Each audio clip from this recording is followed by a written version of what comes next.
Ryo, where are you going? You haven't listened to the Shenmue AM2 podcast yet.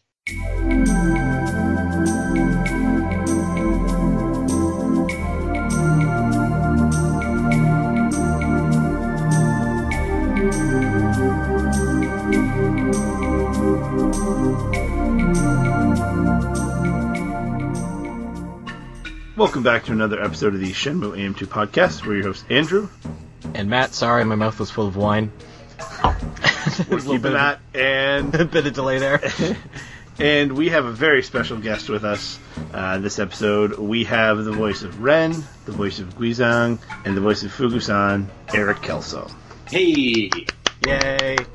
Applause. Hey, let's do it. He's the nicest guy. He's the nicest guy because this is actually the second time we're recording this. There was a technical hiccup the first time, and he graciously offered to do it again without hesitation. We tried to save it. We were going to like Frankenstein an interview. We had his side. We didn't have our side. We were going to try to fake it. It wasn't working. But here he is back again. Eric Kelso, thanks so much. Oh, you're welcome. Nice chatting with you guys. So I'm looking forward. So our first question, what are your thoughts on Deja Vu? No, I guess we'll start with, again, thanking you for being here. This is awesome. Again. Oh, doing anything for the Shenmue family. It's really I'm just inspired by your guys' dedication and everything. So thank you. Awesome. So what have you been up to? You're currently in Japan. Right. Kind of give us an idea of, how you got to Japan and why you went and why you stayed. Yeah. Well, I think a lot of people come for a short time and they end up staying forever. It seems to be a common thing in Japan. My story, in a nutshell, as much as I can, was that I studied film studies at the University of California at Santa Barbara, UCSB. And when I graduated in 1986, I wanted to make documentaries about different cultures around the world, but I had never really been out of California. So I thought, okay, I got to get out and see the world. So my plan was to spend 10 years traveling around the world, just working and traveling and working and traveling. So I sold everything I owned. I ended up with enough money for a plane ticket and an extra $300 in my pocket. It was the bubble economy in Japan at the time, so there were jobs everywhere. The yen was strong, so I thought, okay, I'll go there for 2 years and save some money, and then I can travel through Asia for another year or two, probably, just on the savings. So I grabbed one suit that I had and one carry-on bag and headed for Japan. I had no job, no hotel reservation, no friends, nothing. But such an interesting and nice and kind and safe country that I quickly found a job, started working, but after 2 years I didn't really have much money saved. So I thought, okay, I'll stay for another 2 years. And in that time, I started doing voice work, and I met my ex-wife, and I was just really digging Japan and just feeling just so comfortable and happy. And, it took me a while to set up shop to actually feel comfortable. I didn't want to just, leave after all that work. So I decided to stay another couple years, and that has turned into 30. How often do you get back to the States? I assume you're from the States? Yeah, I'm from California originally. I'm from Santa Cruz, and then went to University of Santa Barbara, so mostly Central Coast. I go back just to see my folks once a year. Once a year, yeah. Okay. And have you picked up much Japanese? I'm sorry, this feels weird asking all these same questions again, but we're going to have to get through it. Yeah. Like we did it. Yeah. I can speak Japanese okay. I've never studied, so I can't really read or write very well. And my grammar is kind of all over the place. So, pera pera janai, demo, 普通毎日の日本語の話できます。So it's, I'm not fluent, but I can speak, basic daily Japanese, is what I said. I know how to say, could you say that one more time slowly, please? Yep. Yeah. It's a pretty useful one. What else you got, Andrew?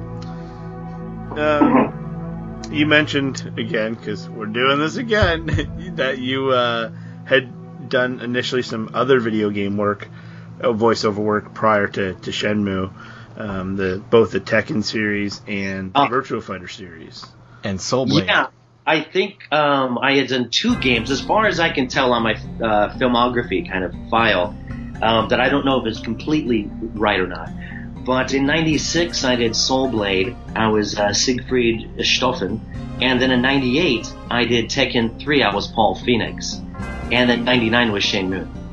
So how'd you go about getting that very first job in the video games industry? Well, like everyone, we have many agents. So I made a voice demo, contacted agencies, and at that time there was no internet or anything, so you really had to just, really do a lot of detective work to find these out. And then one of my agents called me and said they liked my voice and they wanted me to come in and do it, and just asked my schedule. So with voice acting narration, mostly it's just your voice sample that gets you the jobs. You don't have to actually go in for a live audition. Okay. So how did you go from wanting to make documentary films to doing voice acting? Well, the documentary thing kind of died out because I decided, instead of traveling the world, I decided to stay in Japan and try to build a career here. You didn't want to make a Japan-centric documentary, or? Well, I was thinking about it, but then I just got busy with my other work and different things, and I kind of lost steam on that part of my life. And so I didn't pursue that. But I started doing television work with NHK TV and NHK Radio, which is kind of like BBC of Japan. So I was still working in the field a bit. And then as far as the voice acting, I was just teaching at the time and doing some TV and radio, but I wasn't doing any voice acting. And that just came from a buddy of mine who was doing it. And he asked me to cover a job that he had double booked one time. And I said, yeah, I guess. I don't know. Can I? And he said, yeah, you got a good voice. You can do it. And so I said, okay, I'll give it a shot. And I did it, and I liked it, and they liked me.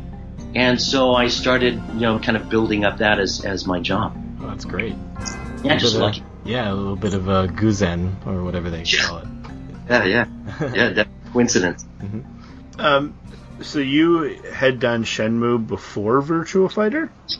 Yes. As far as I know, Shenmue, I'm looking at my filmography here. Shenmue was 99. Virtua Fighter was 2001, after Shenmue 2, I think, or right around the same year as Shenmue 2. And I think what I have on my list is I came in at Virtua Fighter at 4. But yeah, that was kind of my next question. I think it would have been around Virtua Fighter 4, based on that time frame. Yeah, right. And that was also with Yu Suzuki. Yes. Yeah, he. That's kind of how he really made his bones, was through the Virtua Fighter series. Was, I guess, the big one that really broke out because he had done tons of arcade titles that were pretty successful. But Virtua Fighter was very revolutionary in how it, mechanics-wise, how it worked as a fighting game. Did you ever think that 20 years ago, or 20 years into the future, I guess, back then, that you'd be still talking about Shenmue? No, not at all. I mean, it was such a blast to do. And it was unlike any other game that had ever been out there, and for the voice actors, we were just in heaven. Because, up to that point, we were just doing a lot of type of thing, and game over or something. It was just a lot of one-liners and grunts. So the Shenmue is actually something where we felt like actors. So we were just loving it. And there was no guarantee for a Shenmue 2 or 3 or anything. The first one actually didn't do that well financially. And so we didn't hear about any possibility of it too. And then that came a couple years later, and we were really stoked about that. What's your next one? At the time, was it really prevalent that this was going to be something special? Well, like I said, we didn't really know. We knew it was amazing. I mean, it was in the Guinness Book of World Records, the most expensive game ever made. It had dozens of different voice actors doing, 100 different parts. And it was just such a huge project. So we knew it was special, but we didn't know if it would have legs to continue into the future up until this point at all. Yeah, it's hard to predict what is and what isn't going to attract a cult following. Right. Yeah. Especially something that's so different. Mm-hmm. Now, where someone like Corey, where he was voicing the same character in the first game to the second game, you did three major voices that you did were Guizhang, Ren, and Fuku-san. Was it more direction from the producers that they came up with kind of how they wanted the voices to be, and then you kind of just put it out there and they tweaked it, or I guess what's the process for creating? Yeah, voices? that's basically it. What they do is they give you the script, and then it has kind of a character analysis, a background for the character.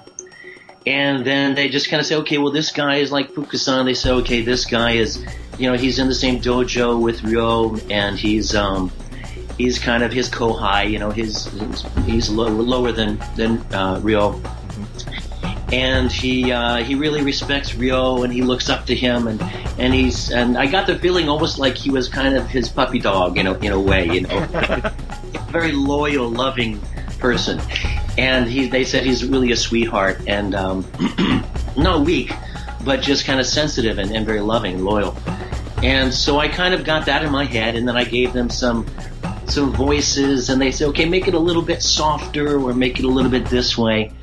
And so I just started speaking like this, and I said, well, how is this? What do you think about this voice? Is this one okay?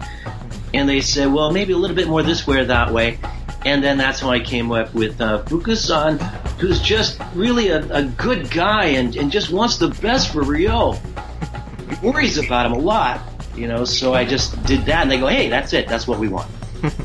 Now, have you ever used that voice for another character, or a similar voice for another character in another project? Yeah, for animation, sometimes I'll make it like this, and then I'll kind of tweak it out a little bit and make it a little more like this.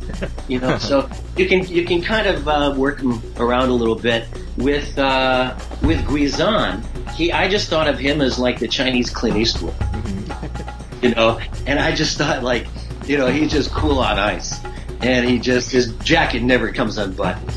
And he just doesn't open his mouth very much. Guizhang is just like this. He just doesn't talk too much, doesn't say too much, doesn't feel too much, but he's always there. And so I thought he's just like Clint. Yeah, that's very gritty, talking through the teeth. Mm-hmm. Yeah. Off my lawn. Now, did they ask you back for Shenmue 2?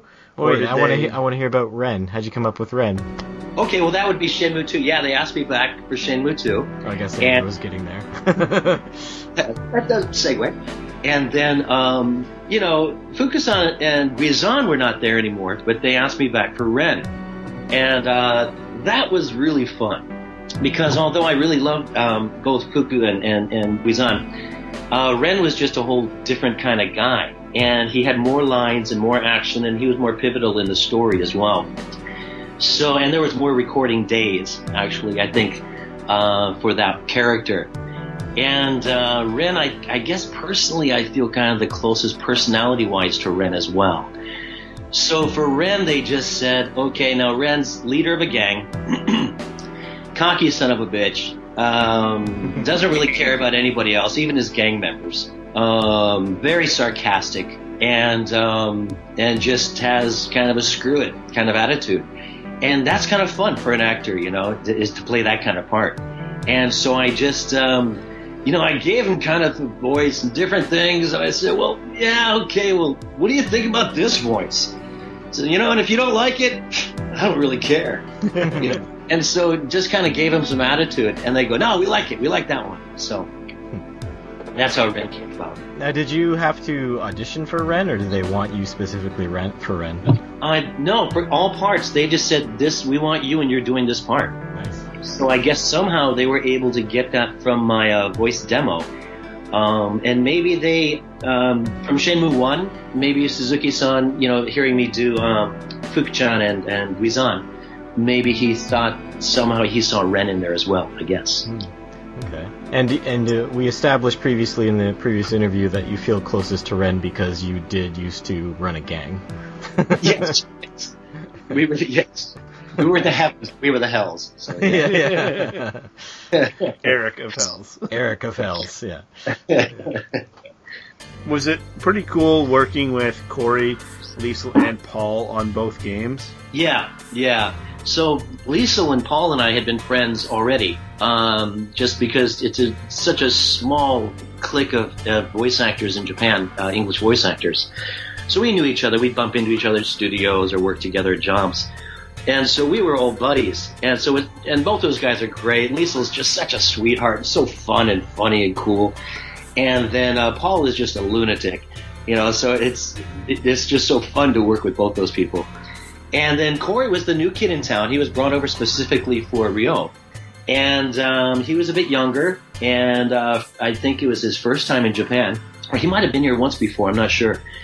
But, I did most of my recording with Corey or alone, and only a little bit with Liesl. And I don't think I was actually in the studio with Paul at all. And, we had a great time. And just to give our listeners some background, Paul Lucas, who will be on a future episode, he did the voice of Lon D, he did the voice of Chai, and the voice of Larry, who was one of your cronies, I guess. And you previously told us about a funny anecdote that happened when you and Corey were recording the scenes where you were chained together. Yeah, I really enjoyed recording a lot with Corey, and we actually went out to dinner and had drinks together, and we became kind of buddies, went hang out as well. So we did form a camaraderie, and our characters, we kind of ended up being kind of the same as our characters. I was a little bit more of an old hand in Japan, and I was a little bit wilder, and he was a bit younger and a little bit more innocent. So we kind of adapted to our characters pretty easily. And in the studio, we would have a good combination of our energies, and the scenes where we were actually handcuffed together were interesting. They were fun. I think we actually even held hands, and we were standing right next to each other. So as we're running and shouting, "Come on!" and "Let's go!" that kind of thing, we were actually pulling each other and grabbing, so we actually got the feeling in our voices.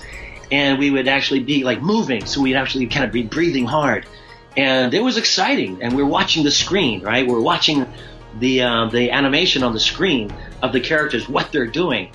So it was a real adrenaline rush as we were actually running and fighting and things. It was exciting. Now, do you know if, like you said, you had to record to probably the game in Japanese, I imagine, just muted or something. You had to match the lip flaps, but Andrew, maybe in the end, did they actually animate the mouths to go with the English voices? I think they did, didn't they? I think they did. Yeah, okay.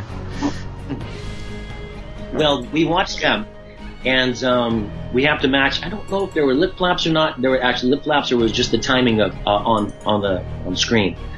But we didn't hear any Japanese. We just had to say our lines, and it had to match the timing of the edit of the characters on the screen. Right. And I imagine you don't even have any music or sound effects or anything. It's probably just mute. Yeah, nothing. There was nothing. That all came later. Yeah. And sometimes there was no video. There was, and so I would say probably only about 50% of it had image, and then 50% they hadn't made yet. So we have to say. But if you're playing the game and sometimes the excitement level doesn't quite match, that's why. Because the line would be like, "Come on, let's go," with an exclamation point, but there's no video.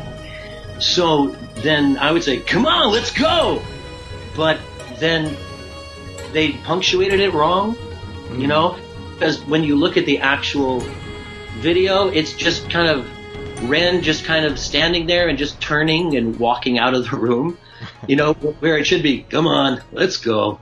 Yeah. But he's like, "Come on, let's go," and it's like, wait, that doesn't match the action. And so a lot of it, we didn't have the action.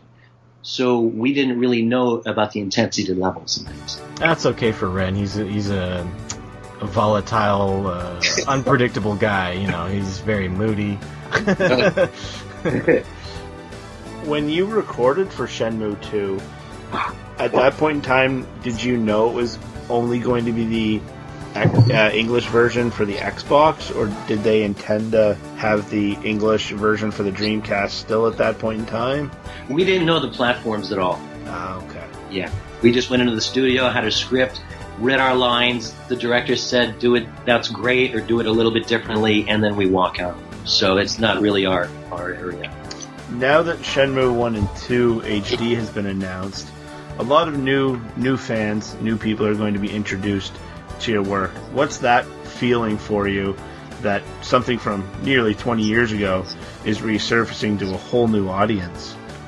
I think it's great. And I think it's amazing that, the storyline is just so good. There's nothing else. I don't think there's anything better out there in the past 20 years that has the same kind of storyline.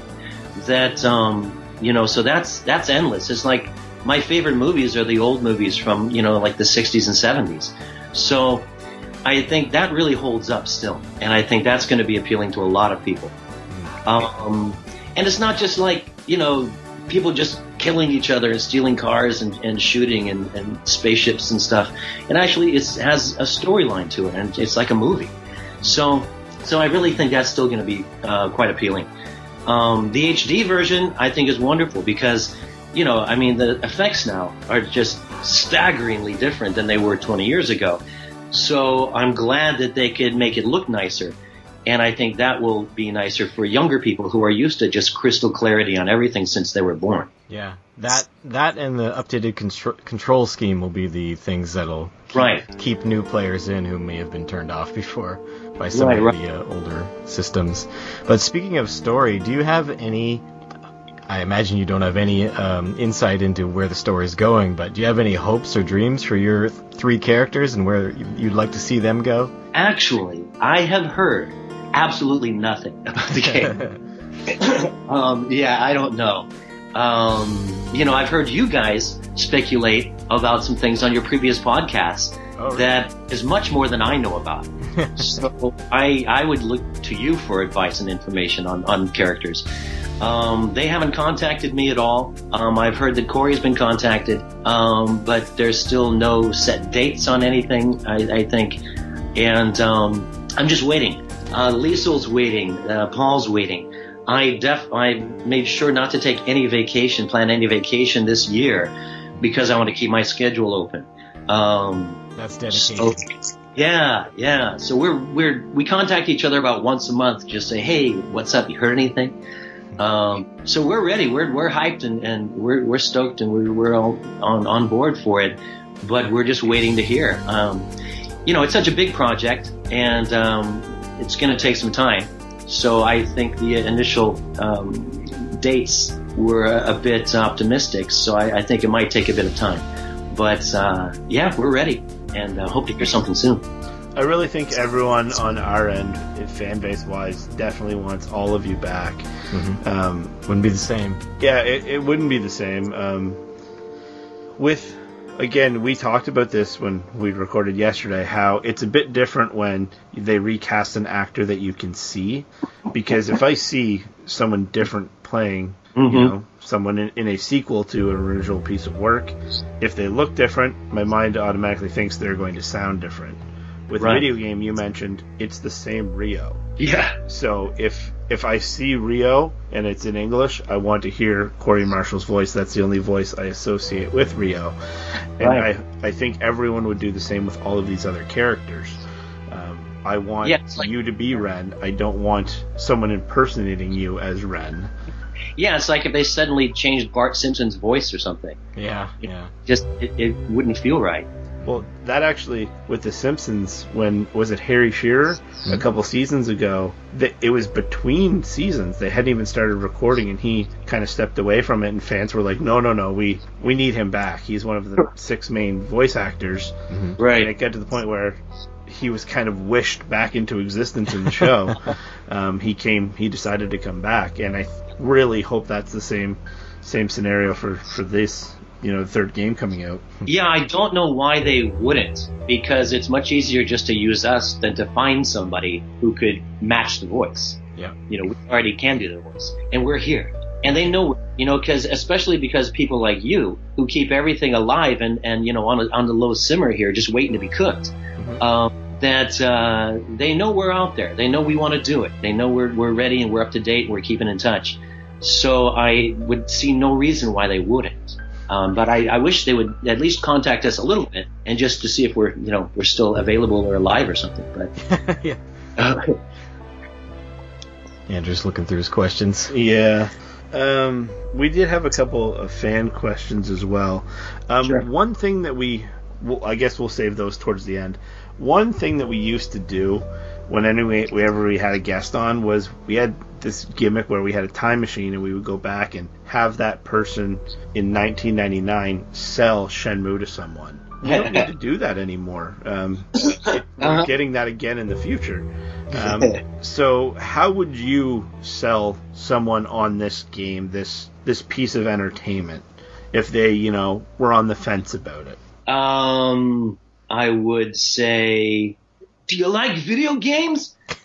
Video games are great, and if you like them, you gotta try this one, because it's not only action, you can do it like you do in the dojo, and you can really get experience from fighting, but also, it's about friendship, and you can talk to people, and make friends, and see how they interact together. I don't need friends. Who needs friends? I just want to get in there, kick a little ass, make a little coin, just have some fun. But also, when you're in there, you're going to love being in there. It's going to be and you're going to want the next one and the next one as well. So play this one first, and you'll see what I mean. Oh, man. I love Guizhang, selling Shenmue. That's great. all of them, really, but I never expected it from Guizhang. Sega marketing department, if you're listening. Yeah. That was amazing. Thank you so much for that. Sure. Yeah, you're the first person to do that as someone. In character. Yeah. Well, he's the first one who's had characters to do, I guess. But... Yeah, when you got 3, it's kind of more fun to draw from. Yeah. It's nice that they're 3 very different characters. You asked me that yesterday, and I was really happy that I got 3 different characters. Yeah. Because, sometimes you're asked to do 3 high school kids. We want 3 high school guys, they're all 15 years old or something. And it's really hard to make it different. But if you're asked to do a little kid and a very old man, something like that, it's more fun. You know where to go. So that my 3 different characters were all very different. Made it much easier and more interesting for me. And you do remember doing a few side characters, like random lines, right? Yeah, random thug or, some guy on the docks or, in a restaurant or something. Yeah. And you said that a fan had actually discovered a couple of those and pointed them out to you. Yeah, Brett, actually. He asked me, he was putting together some things. And he said, was this you? And a couple of guys from a couple of different scenes. And I had to listen really carefully. I'm like, yeah, I think that was me. So, because you don't remember doing them. They're just quick little tags. They go, oh, by the way, can you read this one line? Right. Do you remember any of those voices? No, I don't. They didn't even have names of the characters or anything. Yeah. You don't remember Dock Worker 17? So some of the questions we get from fans were, obviously, a lot of them were related to whether or not you're doing Shenmue 3. We know that. Well, yeah, we've touched on that. Drinking buddy, which of the 3 would you most likely to, share a beer with?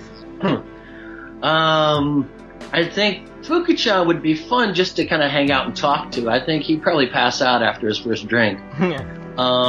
Ren would probably be the funnest to go out drinking with, but you'd probably end up in a bar fight and arrested. Yep. And Guizhang would be kind of cool just to knock back some really good whiskey with, and maybe a cigar or something. Yeah, that's who I would have chosen as well. Just a nice, nice fire, nice big comfy chairs, some whiskey, a cigar, smoking jacket, the whole thing. Smoking jacket. Just hanging out with low-key Guizhang. Right, and then you do shots with Ren. yeah, and end up in jail. Right. Just having a whiskey with Guizhang and be like, you know what, after this we gotta go fight 70 guys in a row. And if the 3 of them were in a fight, who Who walks out? Who wins and how do they win? Well, I think they would be nice to Fuku-chan and just kind of put him out of his misery pretty quickly, without too much pain. But he would have the guts. He'd hang in there. He'd try his best. But I think he's still in such training that I don't think he could quite hang the distance. Ren would think he would win, and he'd be real cocky about it. And then Guizhang, I think, would just kind of lessen him, kind of teach him, put him in his place a bit towards the end. But I think Ren versus Guizhang would be a good fight. And they both have a bit different style. And but somehow I think Ren might get a bit emotional, and Guizhang would kind of use that to his advantage. We did have one question, too. It's just something along the lines of, we all know Fuku-san's the real hero of the story, right? Well, he's the heart, Mm-hmm. He's the heart that keeps everything beating. He was at the beginning. I think without his friendship and love for Ryo, Ryo might not be the man who he is. And we wouldn't have a story. Just when you were describing how that fight would go, I just pictured it in my mind, and I pictured Fuku-san doing my favorite Fuku-san line, which is, don't use that move. When you just completely destroy him with an elbow in the back of the head, and he's like, you're killing me. Ow! Yeah. All right, what's next? I think that's it for questions regarding the game. Do you currently have any projects on the go? I'm working. Well, I'm in the studio almost every day doing something, whether it's a corporate video or some kind of animation or TV thing, advertising. I've got 2 regular TV series I'm working on right now. One is called Who I Am, which is on Wow Wow, which is kind of like Japanese HBO. And that's about Paralympic athletes around the world. So it's kind of a bio of different Paralympic athletes and their careers and what they're doing, which is really inspiring and interesting and really well made. Another regular show I have, it's on almost every day, that's called Ego de Asabo with Orton. And that's kind of like, it's on NHK, which is kind of the Japanese BBC. And it's kind of like the Japanese version of Sesame Street for teaching English to little kids. And it's called Ego de Asabo, which means playing with English, with Orton. And Orton is a giant comic whale. And he's kind of the host of the show. And I'm Orton. So it's like, okay, kids, today's sound is bag, that kind of thing. And so that's fun. And personally, I just released an app that I co-created called The English Game. And that's for people who are studying English or teaching English. And it's real fun. It has 12 different categories like vocabulary and numbers and idioms and regional and spelling and slang and all kinds of different fun stuff in English. And you can find that at The English Game, theenglishgame.co is our website, or you can find it on iTunes. And this summer I'll be releasing a book I wrote that's just a really short, simple book that's called Ericisms.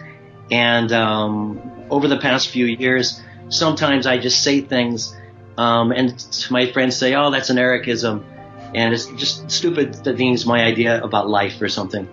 So they said I should write them down, so I did, and I collected 100 of them, and I'm putting them in a book with Japanese translation as well. And the title is just Ericisms, Thoughts on Life That Spill Out of My Mouth from Time to Time. That's great.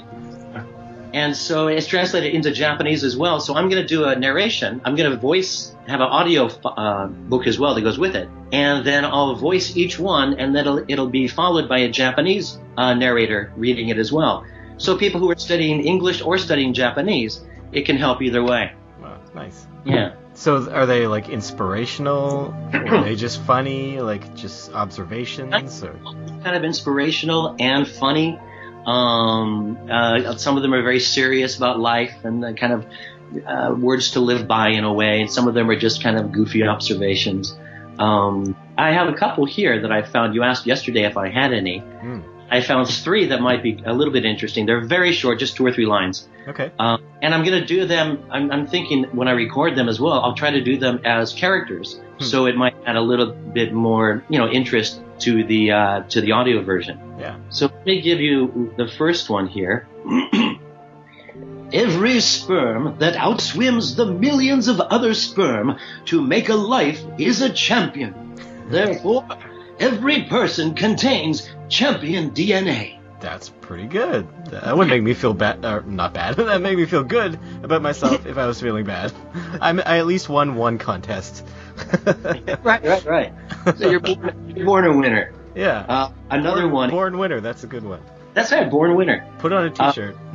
Yeah. Here's another one that's laughter is our hearts farting. The joy is inside, and it has to come out.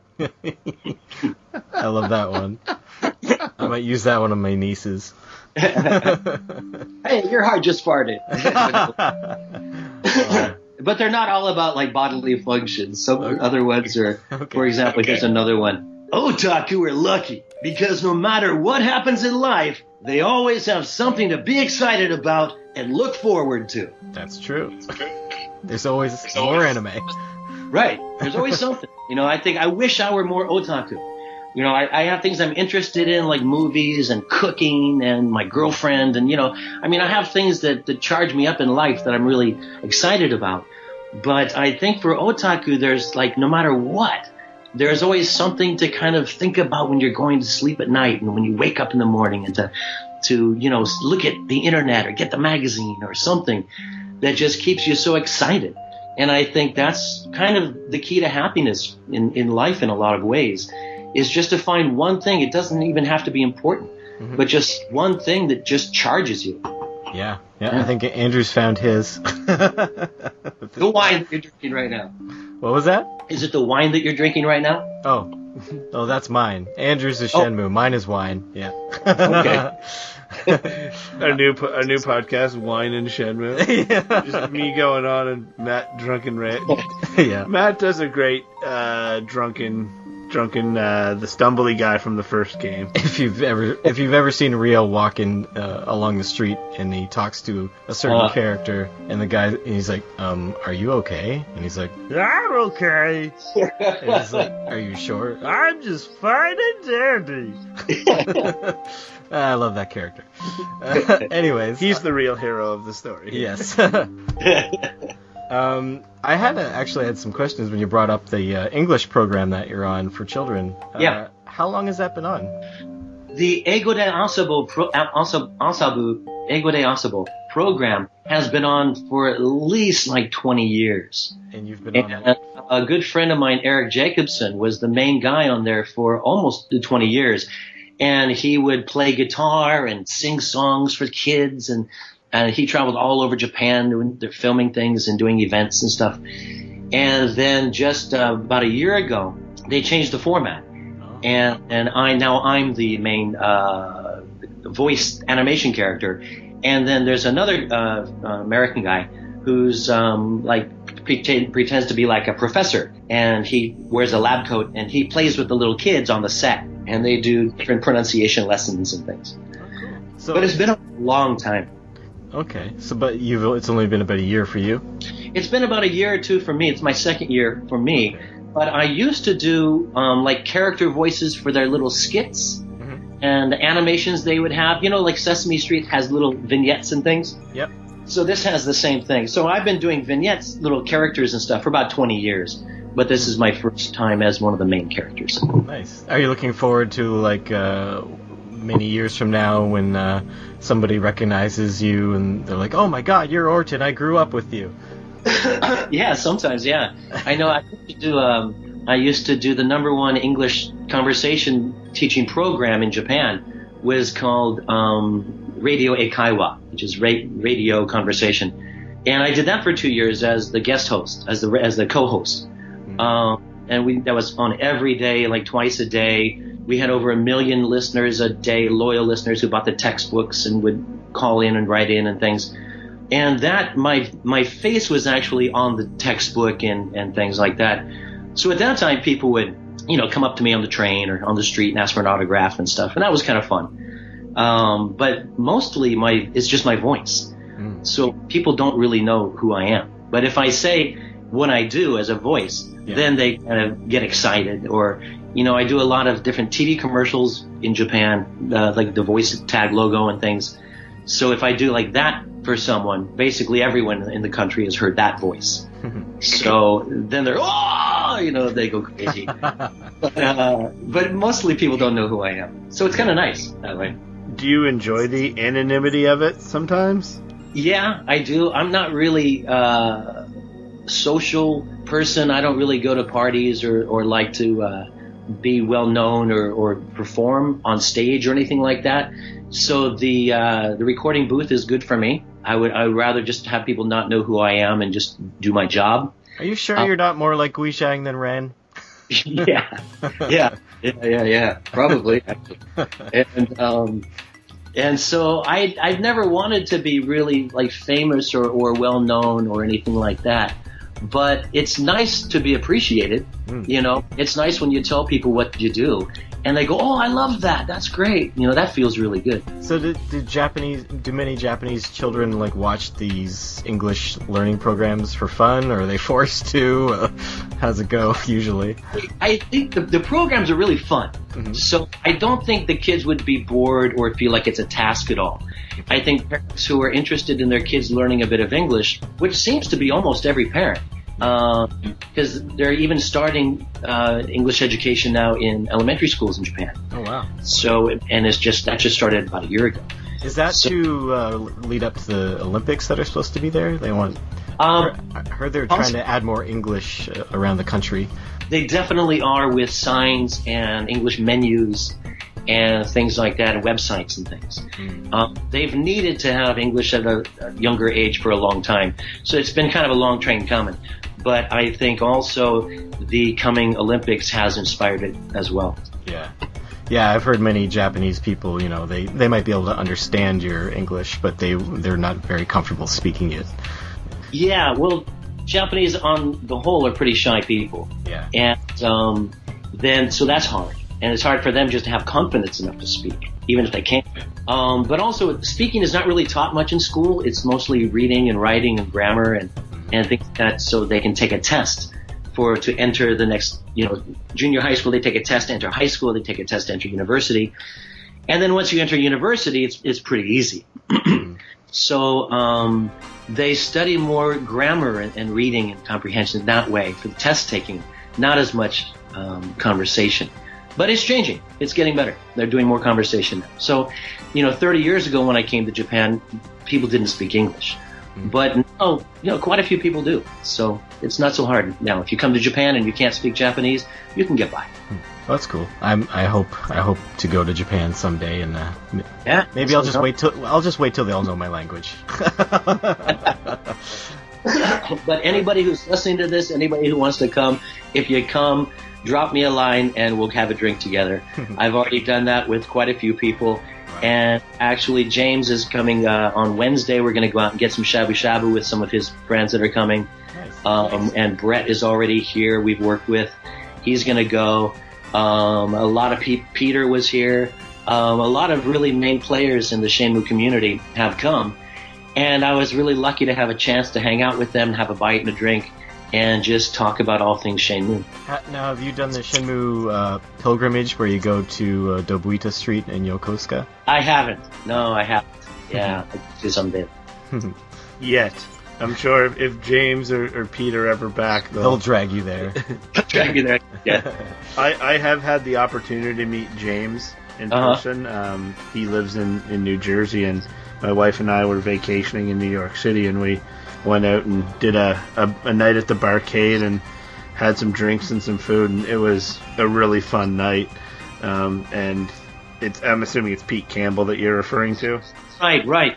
Yeah, it'd be.